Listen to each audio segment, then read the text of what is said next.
All right, let's talk hinge cuts. So hinge cuts work.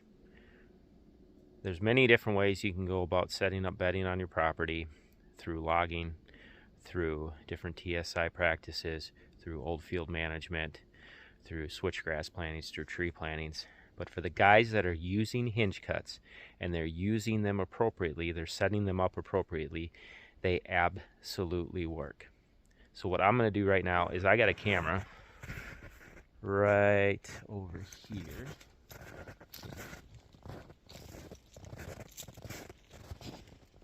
Right there.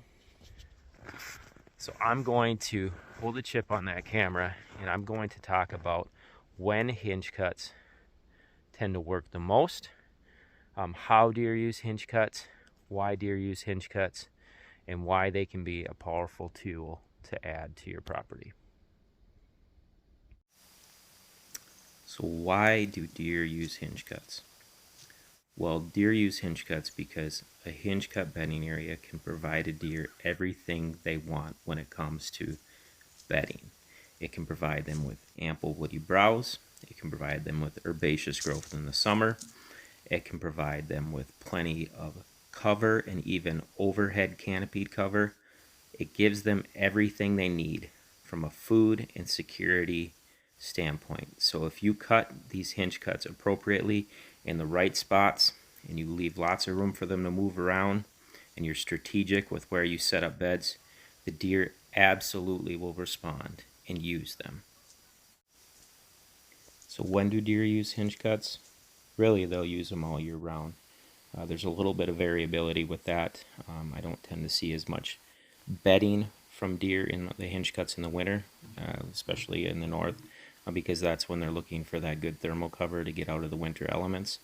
But overall, deer tend to use the hinge cuts all year long. Even in the winter, they're in the hinge cuts browsing because there's so much ample woody browse.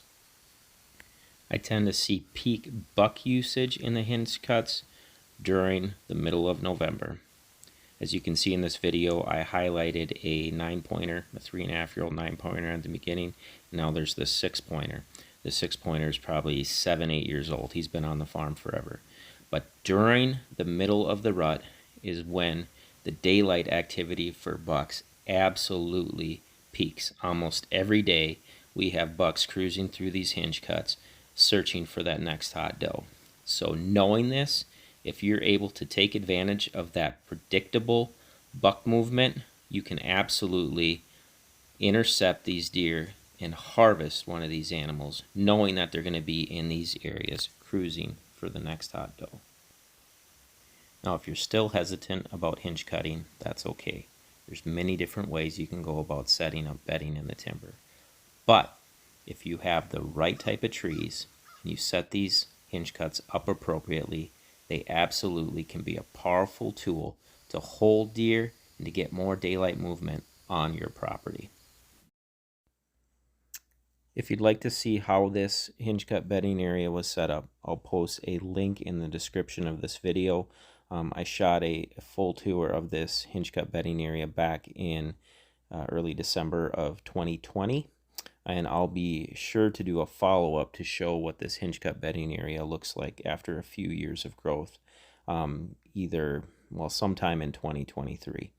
So if you want to see that follow-up, make sure that you subscribe to my channel, and I do plan on continuing to do lots of follow-ups on these different habitat improvements that I do so that you can see what the progression of these habitat improvements looks like over time.